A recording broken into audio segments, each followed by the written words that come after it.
Oi, gente, tudo bem? Então vamos iniciar hoje Não vai ser conversa à beira do fogo por causa da chuva, então vai ser conversa na sala. Bom, eu sou o Ricardo, psicólogo, né, que tem muito interesse pelas questões ambientais e a saúde mental. Né? E eu estou aqui com a Érica Gartner, que trabalha com administração de parques urbanos, ou zootecnista. É isso, Érica? Isso. E o Diego Gazola, que é pesquisador, né, do ciclo das águas e das mudanças climáticas, do ciclo das questões climáticas na América do Sul. Bom, é isso, Diego? Tá isso. Certo? Bom, e a gente hoje a nossa conversa aqui vai ser sobre a questão do meio ambiente, essas questões todas do desastres, entre aspas, né, desastres ambientais, porque tem muito da ação intencional humana, né, e a questão da resiliência, né, resiliência tanto no sentido desse potencial de recuperação da natureza, e como essas questões todas que estão acontecendo, né, queimadas, a questão das barragens da lama, a questão do óleo, mesmo a questão também da liberação de venenos, né, essa absurda liberação de venenos que está havendo no Brasil. A questão indígena também, que é importante, né, a invasão das terras indígenas, como que isso nos afeta, né, e como que cada um de nós três, né, estamos lidando com isso. Né? Enfim, então a temática vai ser um pouco nesse sentido. Érica, você aí está diretamente ligada aqui, né, nos centros urbanos, né? Como que é essa história? Como é que é o meio ambiente aqui, né? A natureza no meio urbano? Conta aí um pouquinho aí. Pois é, Ricardo, a gente acompanha todas essas questões, né, pelos noticiários, né, e pelas redes sociais. Isso nos afeta imensamente, né, no lado emocional e psicológico, enfim. E ou você sai na rua, você está em São Paulo, você não está na Amazônia, você não está lá em Minas, você, enfim, não está lá no litoral, né, do Nordeste, mas você sai aqui na rua. Você vai para os parques, você vai para as ruas. Qual que é a sua atitude? Você sai de casa com aquela sensação, aquela coisa, nossa, o que eu poderia fazer, poderia estar lá me voluntariando. Qual que é a sua atitude imediata ao sair na rua depois com essa sensação? E com os noticiários todos, né, que acontecem. Imediatamente você tem que ter uma responsabilidade ali na sua rua, né? Você tomar um cuidado de você ter uma das coisas mais incríveis que a gente tem problemas na cidade, que hoje não sai dos noticiários, as baleias entupidas de plástico, né? Os peixes, e as pessoas comem o chiclete, jogam no chão, a balinha, o microlixo. Eu trabalho com microlixo em parque há mais de 20 anos. A reciclagem, o microlixo. Então, assim, como que isso está ali te afetando? E o que você pode efetivamente fazer para ajudar que não complique mais as coisas? O lixo que você joga aqui nas ruas, né? Vão para os rios. Dos rios vão para o mar. Dos maiores que está agora, os maiores poluentes é bituca de cipó. Pois então, dos rios, da rua vai para o rio, do rio vai para o mar e assim por diante. Né? Então assim, tudo bem, eu não posso ir lá apagar o fogo agora, eu não posso ir lá limpar o mar, mas o que eu posso fazer agora? Qual que é a minha atitude? Né? E a natureza, ela é tão pródiga, ela se regenera com tanta força. A gente vê desastres ambientais todos os dias aqui na nossa rua, nos nossos parques, em todo momento, nas calçadas. É um manejo mal feito de árvore, uma poda feita errada, você vai afetar uma árvore centenária. Um corte de grama onde o roçador lá não tem boa experiência, ele vai e pega o caule daquela árvore, que vai diminuir o tempo de vida daquela árvore, que é tão importante no centro urbano como o nosso. Cada árvore aqui é um elemento assim vital para a nossa saúde mental e física. Sem falar que ela faz parte de um conjunto de coisas que acontecem em torno da árvore. Que é o abrigo das aves, dos pássaros, dos ninhos, os insetos, enfim, é todo um universo numa árvore, né? E as pessoas ligam, pedem, eu quero que corte essa árvore, está sujando minha calçada de folhas. Não, teve um caso, só para um caso interessante, né? Um amigo meu, ele tinha na frente dele, ele morava num sobradinho geminado com o outro, né? Tinha uma árvore linda assim na frente dele que fazia uma sombra, né? A pessoa que mudou para o lado dele era um agente da segurança, não sei o que, mas era do governo. Ele mobilizou a prefeitura para cortar a árvore porque ele tinha medo de que o ladrão pudesse subir na árvore e entrar na casa dele, né? Pois é. Quer dizer, a gente vê cada coisa...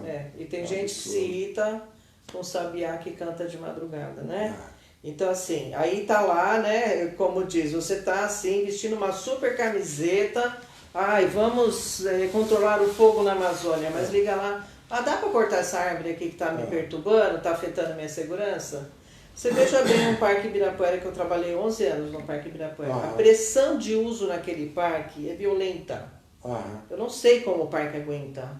1.500.000 visitantes por mês. Tudo isso por Tudo mês? isso. Você chega a ter num único dia de final de semana de sol, num domingo, 200.000 pessoas no mesmo lugar.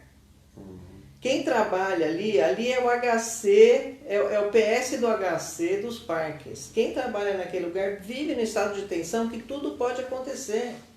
Você reúne no mesmo lugar 200.000 pessoas assim. Ali você tem ambientes preservados, áreas de uso intensivo, áreas de uso controlado. Então, se a pessoa que está lá não souber manejar esse equipamento público, pode botar a perder uma situação muito importante. Sim. Vou dar um exemplo para você. Aqueles shows que aconteceu na Praça da Paz. Nós articulamos aquele show, construímos o Auditório Ibirapuera para atender um plano de manejo ali, certo? Sim. A mudança do espetáculo daquele ponto do parque para outro, a gente começou a receber, isso é pesquisa, hein, do setor de fauna, começamos a receber aves migratórias que deixaram de frequentar o parque depois que o palco foi instalado na Praça da Paz. Olha para você ver os pequenos detalhes de um conjunto. Como isso afeta, né? Exato. E como que isso afeta cada um de nós e as pessoas não estão percebendo, estão cada vez mais agressivas, cada vez mais irritadas. E a falta do contato com a natureza deixa você com problemas de saúde mental? Sim. Existem estudos já que amparam isso. Lembra, não é mais só, eu acho que. Não, de verdade. Estudos. A falta, nos grandes centros, a falta de contato com a natureza afeta a saúde mental das pessoas. Diego. E aí? Você que nós estamos falando aqui nós somos urbanos, eu também sou, ela também é. Você que transita lá boa parte do seu tempo, né? Você acabou de voltar do Acre agora, né? Passou um tempo lá. Mas antes de chegar no Acre, você vai comentar sobre a questão do plástico, né, no oceano e essa ligação, né? Porque é um factual que aconteceu em São Paulo, porque São Paulo é o centro do Brasil, o centro da mídia, a gente só fala de São Paulo, mas eu estava a 300 quilômetros daqui e verifiquei na minha energia solar a diferença que deu 3 horas da tarde, né? Foi o dia 19 de agosto, aquela nuvem, que teve fumaça, fuligem, tem várias interpretações. Nós vivemos um dia de terror, né? Mas aquela situação lá, um factual, né, que trouxe à tona essa relação com a Amazônia e a região da cidade de São Paulo, mas a gente também tem essa conexão de que o que acontece todos os dias aqui, qualquer resíduo que cai na água, mesmo o efluente, o esgoto, né, na cidade de São Paulo, vai passar pelo Rio Tietê e vai chegar no Oceano Atlântico entre a Argentina e o Uruguai, né? Então essa ligação entre as bacias, né, a bacia do Rio da Prata e o oceano, né? Então o que a gente faz aqui todos os dias, a todo momento, reflete lá embaixo diretamente, né? E isso vai para os oceanos. E para mim, hoje em dia, esse olhar sobre a geografia da América do Sul, assim, eu tenho uma relação muito grande assim, de vivência, né, em campo. Então, para mim, é algo muito claro essa correlação entre causa e efeito, entre os ecossistemas, né? Atividade humana e as consequências no meio ambiente. Exato. Para mim, assim, o nosso grande desafio é a hiperpopulação. Assim, devido à população que só cresce, né, em um ambiente limitado, isso causa desafios cada vez mais complexos para a nossa qualidade de vida, né? Então, assim, no meu entendimento, aí para um âmbito mais sutil, né, um olhar espiritual, né, o que houve aí o Factual há 4 anos, que completou essa semana, da Alama, né, de Mariana, e eu cheguei a conhecer Bento Rodrigues antes do desastre, eu cheguei a visitar a cidade. E esse ano, Brumadinho, né? Essa correlação entre a lama e o nosso passado, né? O nosso passado de exploração naquela região, né? Onde hoje é explorado os minérios, né? Basicamente quadrilátero ferrífero de Minas Gerais, né? No passado foi o ouro, né? Assim como a gente está tendo nessa região amazônica de expansão agrícola, essas queimadas, né? Que tomaram, né, um porte mundial, essa preocupação, a gente teve no passado o lema de ocupar para não perder, né? Aquela região. Sim. E esse óleo também de origem ainda não identificada no oceano, esse óleo cru, está tomando conta de uma região que foram as capitanias hereditárias, né, no período colonial brasileiro, né, desde o Maranhão até o sul da Bahia hoje, mas vai chegar até a antiga capital do Brasil, né, onde foi o berço aí da exploração, escravidão, até o Rio de Janeiro, né, e todo o processo de saqueamento aí do ouro, né. Agora, como lidar com isso no dia a dia, assim, eu me sinto muito angustiado, ao mesmo tempo que eu tenho meu ímpeto de buscar contribuir, buscar registrar, assim, ser um protagonista visual e compartilhar as minhas experiências e ajudando a tirar a dúvida das pessoas na medida que, né, é possível, de acordo com as minhas pesquisas, mas eu me sinto muito angustiado porque, como eu disse no começo, diante de uma hiperpopulação, os desafios que a gente tem, eu sinto uma dificuldade muito grande da gente ter uma luz assim no final do túnel, sabe? Eu tenho uma percepção aí que quem impacta lá na frente, ele não vai ser o primeiro a ser impactado pelos problemas, né? Porque isso vai estourar nas camadas mais pobres, nas pessoas que estão em menor condição de se protegerem, né? De se adaptarem, né? De mitigar esses efeitos na vida delas. Isso que você falou, né, da população, não sei se vocês leram, né, esse manifesto desses 11.200 cientistas do mundo, vocês viram essa chamada ou não? É que você estava viajando, né? Teve uma publicação de 180 países do mundo com relação a essa questão climática. E eles colocaram 6 pontos que deveriam ser atendidos, começar a ser pensados para diminuir essa influência, né? Essa mudança que a previsão é catastrófica. E um dos pontos era exatamente essa questão que você está colocando. A grande quantidade de pessoas, né? A população. Quer dizer, eu até brinquei com um amigo meu do tempo e falei assim, você acha que é possível, são o quê? 7 bilhões hoje em dia? 7 bilhões de pessoas podem tomar uma latinha de cerveja? É impossível, né? Quer dizer, não existe essa possibilidade de ter um mínimo de uma qualidade de vida. Eu falei assim, latinha de cerveja não pode ser um prato de feijão, alguma coisa assim, né? Quer dizer, de atender, né, minimamente essa quantidade de gente. Então, um dos temas para poder evitar essa catástrofe que está se pensando que vai acontecer no futuro é a questão populacional. Como começar a ter uma diminuição da população. Né? Não, e tem outros estudos também que tem a ver com essa questão que... Mas deixa eu só aproveitar só uma coisa aqui que eu queria perguntar para você. E o que você faz com a sua angústia quando você fica assim? Como que você lida com ela? Você viaja muito sozinho? Assim, eu acabo conhecendo pessoas, né, no caminho, mas assim, a minha angústia é talvez entre viagens, né, maior, assim, porque quando eu estou em campo, eu me entrego àquela experiência lá, né. Aí a angústia dá uma... Reduz. Dá uma diminuída. Reduz totalmente no nível de nem incomodar. Nem incomoda. Mas assim, nesses outros momentos é buscar compartilhar, né, notícias, informações de pequenas ações positivas que eu consigo identificar. Né? Mas, assim, diante dessa hiperpopulação, os desafios são muito grandes. A angústia, você consegue aplacar com a ação, né, Ricardo? Você daria esse nome também? Você falou que você se afeta muito, seria angústia também? Sem dúvida, mas a gente consegue aplacar com a ação, né? Então você trabalhar efetivamente, no meu caso dos parques, fazer ação educativa, educação ambiental, está sempre buscando trabalhos como o do Diego, que serve para a gente pôr em prática no campo, né? Então, o que o Diego faz hoje em dia é base do nosso trabalho de campo, né? Você traz as experiências dele e joga no campo. Então, assim, você aplaca essa angústia. Ficar sem fazer nada é a pior opção, né? Não ter, se eximir da tomada de atitude é sofrimento na certa, né? E acho que as pessoas, elas ficam muito perdidas. Quem não é da área, quem não trabalha na área, fica muito perdido, muito perturbado com essa história. O que eu posso fazer, né?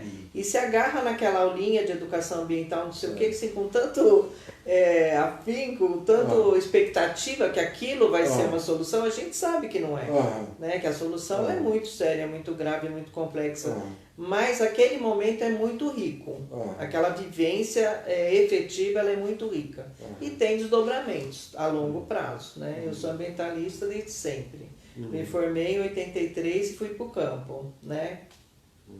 Eu sou zootecnista, a meta era produzir muito alimento a baixo custo para atender a população mundial que estava crescendo, tarará. Pouco se falava em agricultura orgânica e todas as coisas. Hoje em dia tem estudos que demonstram que a agricultura orgânica ela é viável para alimentar a população também, não só né, o agronegócio. Diferente do que a ministra falou, né? Que o Brasil é propício. Sem dúvida, né, Diego? Tem muitas pesquisas que demonstram que tem muita gente produzindo bem a agricultura orgânica. A gente tem até as hortas urbanas, quantos países que são modelos, aliás, né? Essa questão do... Fazendas urbanas, né? Tem cidade que tem fazenda... Eu acho que uma coisa que está impactando muito, pelo menos me impacta muito, né? Além dessa coisa concreta mesmo, né? Da lama, das queimadas, do óleo, do veneno, né? Que o Brasil liberou esse ano, sei lá, 300 tipos de venenos diferentes. Né? Mas e a população essa coisa da invasão das... A reserva indígena, né? A reserva indígena, eu vejo como uma maneira de manifestação da resiliência. A gente, né, você que é bastante próximo, não sei se você pensa assim também, mas eu vejo que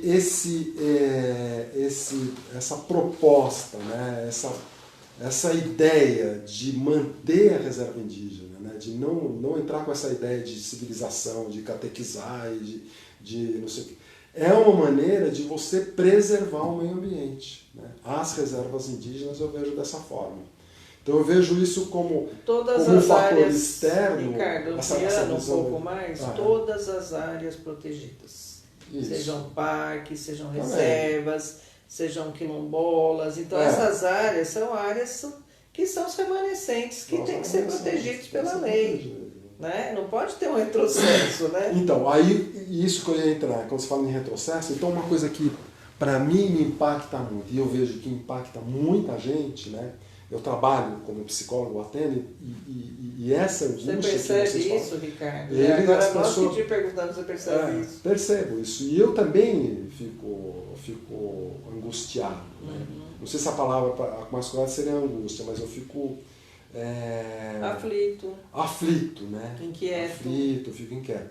Mais do que... Também, né, que você vê uma praia cheia de óleo, mas eu fico muito aflito com a manifestação verbal das pessoas que deveriam estar, né, cuidando. Então, por exemplo, do nosso governo, não tem como falar, né, a reação tardia desse governo com relação ao derramamento de óleo, as falas, né, dessas pessoas por exemplo, da ministra da Agricultura, da Tereza Cristina, falar que o Brasil não é propício à agricultura orgânica. Quer dizer, a gente vê umas bobagens gigantescas, o Salles falar que o Greenpeace que derramou o óleo, ou fala outras burrices gigantes. Então, essas falas, né, elas têm muito impacto nas pessoas também. Muito impacto. Então, isso, aliado a essa, por isso quando eu falei na apresentação, desastre ambiental entre aspas, né?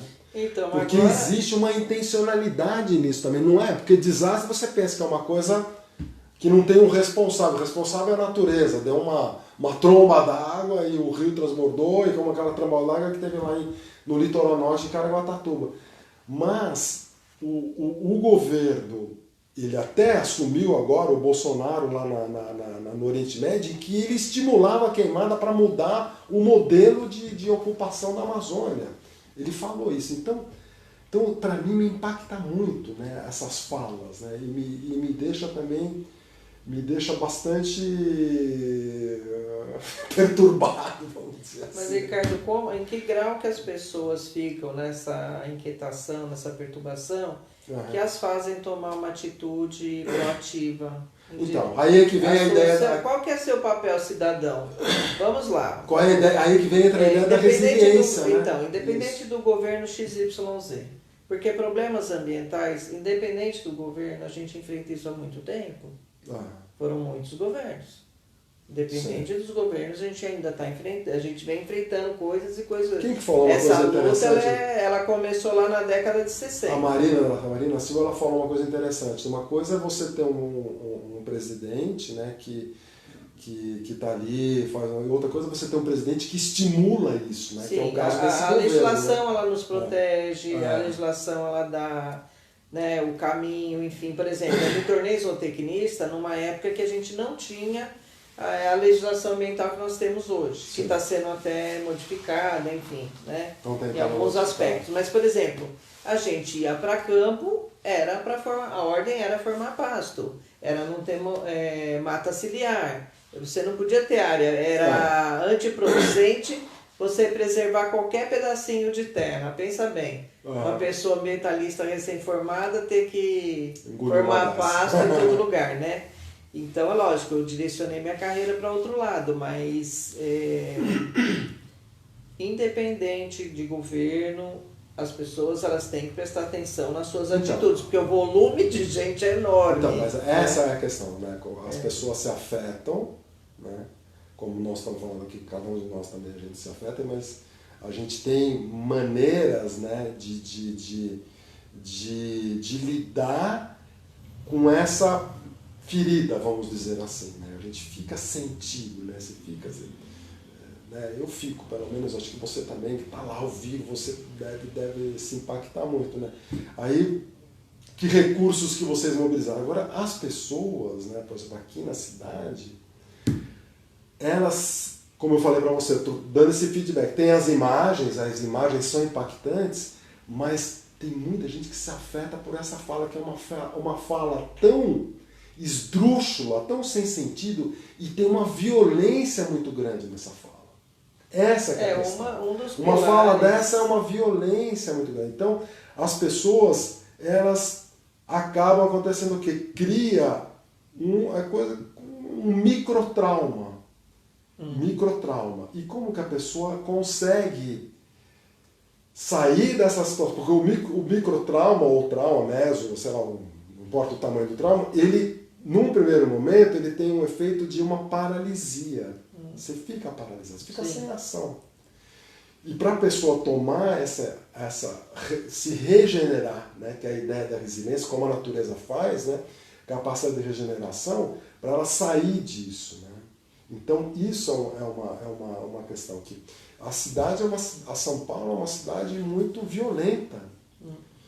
E é uma coisa meio monstruosa aqui, né? A cidade te abocanha, quer dizer, você está no trânsito, você está no tempo de transporte, aí você chega em casa, aí não sei o quê, aí é isso, tem muitos problemas aqui, né? Então eu acho que você que lida, né, bastante de perto com essa questão indígena, eu falei isso, que é uma opinião minha, você vê dessa forma também, que seria a preservação das reservas, um fator de resiliência? Você acha que então, se encaixa? Você tem essa opinião? Como que é para vocês? Eu estava nessa viagem agora do Acre na terra indígena do Rio Gregório, que é a etnia Yawanawá. Rio Gregório só localiza para as pessoas saberem onde que é. Fica no estado do Acre, próximo a Cruzeiro do Sul. Que é quase divisa com... Na divisa com o Peru. Com o Peru. Entre o Peru e o extremo oeste do Acre, né? O extremo oeste do Brasil. Tá. E a terra indígena ali no começo do Rio Gregório, onde que a gente sobe de barco, é propriedade do Ratinho, do SBT. Ah, no Ratinho. Ele tem mais de 200 mil hectares de terra lá, e tem uma entrevista com ele, que está publicamente na internet, que a gente pode colocar aqui no comentário, né, para as pessoas depois assistirem, que ele fala que ele foi lá uma vez só, sobrevoou a terra dele lá, mas assim, não tem vínculo nenhum, e que ele estava buscando algum parceiro para desmatar lá, mas é que ele não tinha encontrado ainda a pessoa certa. Ele falou isso, desmatar mesmo e fazer o quê? Criar gado, sei lá, não importa. Vai ver no vídeo lá, mas assim...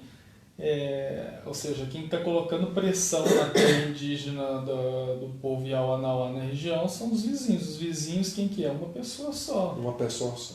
E que é uma pessoa pública e que tem terras aí pelo Brasil inteiro, né? Imagina o poder que ele tem aí, mas é a ganância, né? Mais de 200 mil hectares de terra naquela região. Terra virgem, né? Mata virgem, mata a amazônica mesmo. E não tem vínculo com o lugar, né? Não tem vínculo nenhum, assim, passei por lá e tal, né? Então, assim, isso choca, né? Agora, os povos, quando a gente fala indígenas, ou mesmo, né, são os povos tradicionais, né? Quem estava aqui naquela época, né? Assim, então, é muito interessante ouvir, né, do povo, no caso ali, Yawanawá, a origem do povo. É uma outra visão de mundo, né? Claro que assim, né, tá conectado ao nosso dia a dia de hoje, né, a internet, a alimentação muitas vezes industrializada, né, misturando com a alimentação tradicional, mas é algo muito especial ter essa relação próxima, né? Muda muito dos nossos paradigmas a partir do momento que você visita e se integra àquela cultura, né? Porque você deixa de ler sobre, assistir vídeos sobre, e você vivenciar aquela realidade. Posso te perguntar uma coisa? O que mudou em você? Assim, que você acha? Você tem algum exemplo que você pode dar? Algum valor que você tinha, bem assim, da coisa da civilização urbana, e que ao ter esse contato com as populações tradicionais mudou em você? O que eu percebo que em mim mudou, assim, meu primeiro grande contato com esses povos indígenas do Acre foi em 2011. Eu tinha tido com outros povos também, mas do Acre foi em 2011. E o que aconteceu em mim desde então, e eu acredito que a maior parte das pessoas que visitam essas terras indígenas, é o fato de você se sentir na necessidade que é uma necessidade mesmo de você fazer alguma coisa por aquela sociedade. Eu acho que você sai com um compromisso de que você pode, de alguma maneira, contribuir. Mas o que te mobilizou até essa necessidade? O que despertou? O que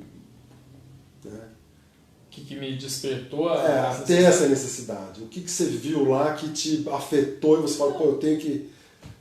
O relacionamento com as pessoas, né? Desde uma criança, você brincando com ela, mostrando uma vela. Mas qual é a diferença de você brincar com uma criança e se relacionar com a pessoa indígena ou com a gente aqui? Por que lá te tocou tanto? É isso a ponto de mudar essa solução?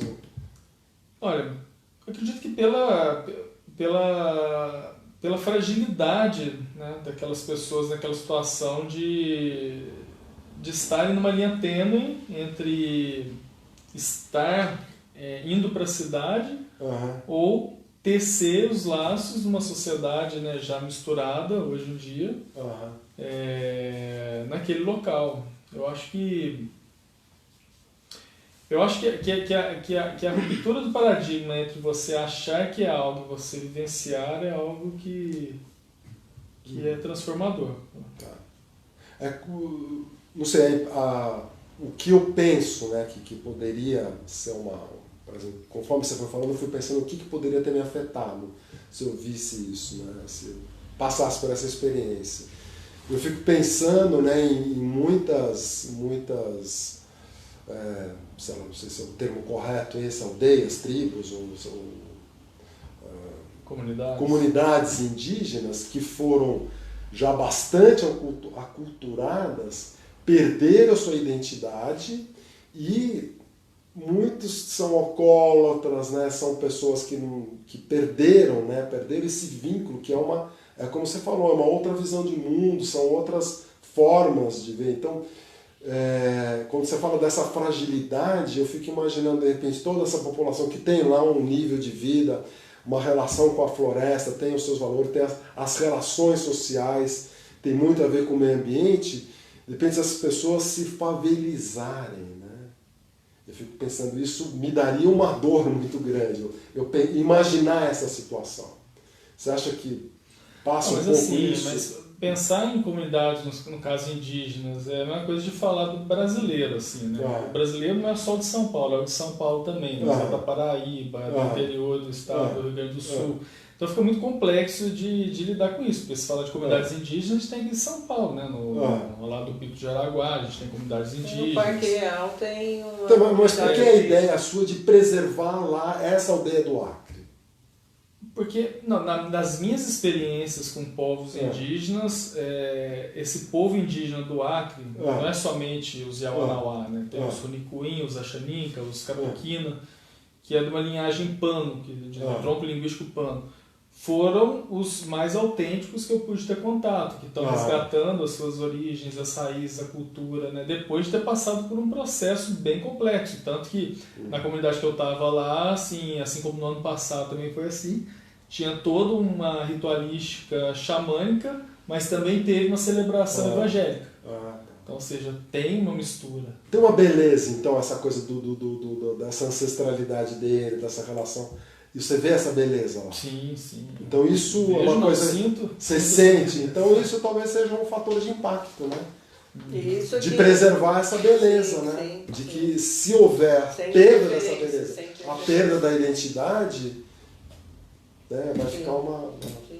Que é a riqueza dos povos, todos os povos tradicionais, né, Ricardo? Todos os povos tradicionais, né? Então você dá o espaço porque eles vivem aquela tradição, aquela ancestralidade, não sem interferência, respeitar, né, isso. E não... Então essa mudança de paradigma que você está falando, de tentar preservar isso, ele tem um impacto de preservação do meio ambiente, né? Lógico, você preservar essa comunidade indígena, né? Ajuda pelo menos. Não, e acho que o que ele impacta muito, eu já fui também, viajei, fiz vários projetos fora, assim, né, em comunidades quilombolas, em aldeias indígenas, e você sai com essa ideia, eu gostaria de ajudar porque eles estão vulneráveis, né? Eles estão desprotegidos, a sensação é essa, que o Estado não dá proteção de vida para aquela comunidade. Mas tem uma pegada também de preservação do meio ambiente ou não? Porque tem muitas favelas que estão aqui, são desprotegidos também, né? Não, mas com certeza. Essas comunidades, junto com a tradição, é de preservação ambiental daquela área. Porque é a área de subsistência deles, né?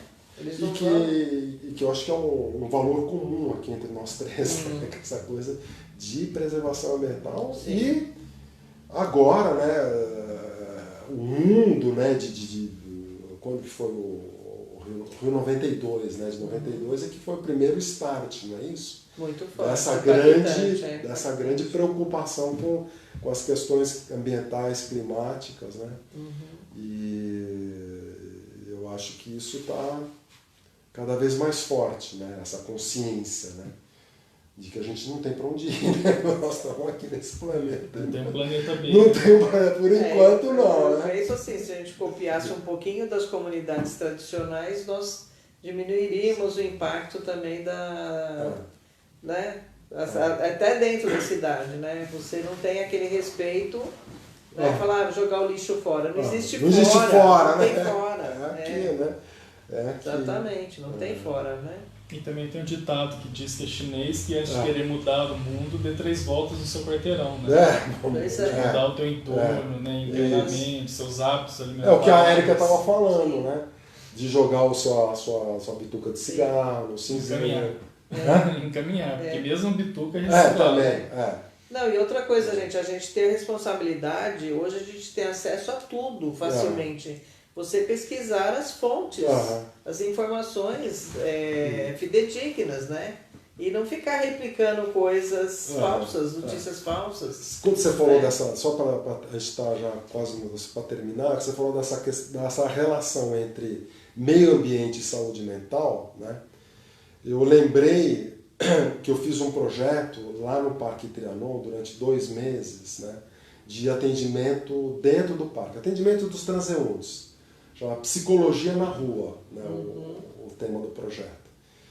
E eu e uma parceira minha, a gente ficava lá toda semana durante 2 horas, né, no meio da semana, e aí a gente estava lá, tinha lá uma faixa, em que a gente ia conversando e tal. E muita gente que frequentava lá o Trianon, que frequentou nesse modelo que a gente estava, trazia para a gente esse feedback. Não, eu vim aqui no parque para poder respirar um ar puro, escutar os pássaros, ver as árvores, porque uma coisa é você vê uma coisa estática, né? Que é essa estante, esse quadro, que é uma coisa. A natureza, ela tem uma dinâmica, ela tem uma magia. Quer dizer, essa coisa da imagem em movimento é algo que impacta positivamente isso na pessoa, né? E ali é uma conexão imediata, né? Isso, então a pessoa fala, não, eu venho aqui para ver se eu consigo desestressar, estou meio deprimido, estou meio ansioso, né? Uma questão de ansiedade muito grande. Então, essa correlação entre saúde mental e natureza, tem vários trabalhos, como você falou, né? Sim. Sobre isso. E, bom, poderia se falar um monte sobre isso, né? Mas a gente já falou bastante aqui, acho que tá.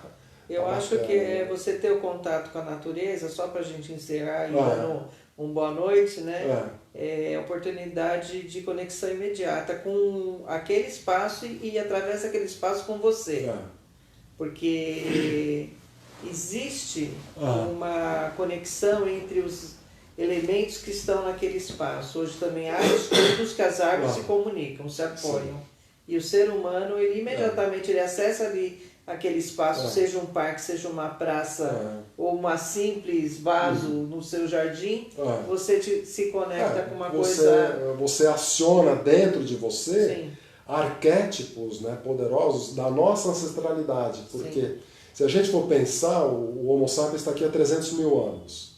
A nossa cultura, o aculturamento é coisa recente, de 3, 4, 5 mil anos para cá, né? A escrita... Que é nada, né? Então nós temos aí, nos nossos circuitos neurais, no nosso inconsciente coletivo, pelo menos 290 mil anos de interação com a natureza. Então essa relação com a natureza, ela tem um impacto, sim, no nosso bem-estar mental. E você já foi para a Amazônia, né? Já. Você vive lá na Amazônia. Eu fui uma vez para lá. Eu não fui, não. Essa semana você não foi. Mas eu fui uma vez para lá. Isso foi uns 30 anos atrás. Eu lembro do impacto até hoje, na hora que eu vi aquele paredão verde na minha frente. De 70 metros de altura, né? Aquela coisa... Aquilo ali é um templo, né? E os rios... Você fala, também você fala, isso é um mar, não é um rio, né? É impressionante, né? Bom. Fechou. Fechamos, estamos bem. Estamos bem, vamos adiante. Certo, vamos adiante. Vamos aplacar nossas angústias com atitude.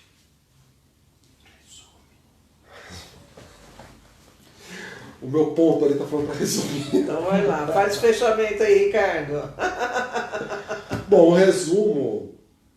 Vamos pensar, que vocês me ajudam aqui para ver se é isso mesmo. Que era dentro do tema da meio ambiente e resiliência, ou seja, como que essas questões ambientais, né, entre aspas, como eu falei, desastres ambientais, nos afetam, né, e como que a gente pode não paralisar diante dessa situação, ou seja, do discurso, né, que é um discurso violento dos agentes do governo e também das imagens que a gente vê que também são imagens que têm uma violência e como que isso... O que a gente tem que fazer para que não nos paralise, né?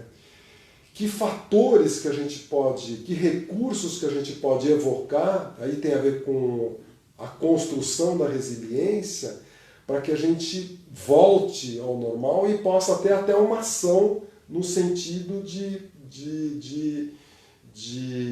minimizar, né, essa violência toda. Né? Sim. Então eu acho que cada um trouxe aqui a sua experiência, como que lida com isso, né? E eu acho que a ideia não é trazer nenhuma solução, mas é trazer uma reflexão, trazer uma pergunta, né? O que a gente pode fazer para nós não nos impactarmos tanto e, se possível, até propor alguma ação no sentido de preservação do meio ambiente. E a minha mensagem, Ricardo, é essa, viu? Aplaque a sua angústia, a sua ansiedade com atitude. Essa é uma maneira, que é o recurso que você Exatamente. Trouxe. E vamos nos resiliar com a natureza. Nos reconciliar, né, com a natureza. Então é isso aí. Tchau, gente. Valeu. Boa noite. Fechou. Olha, dá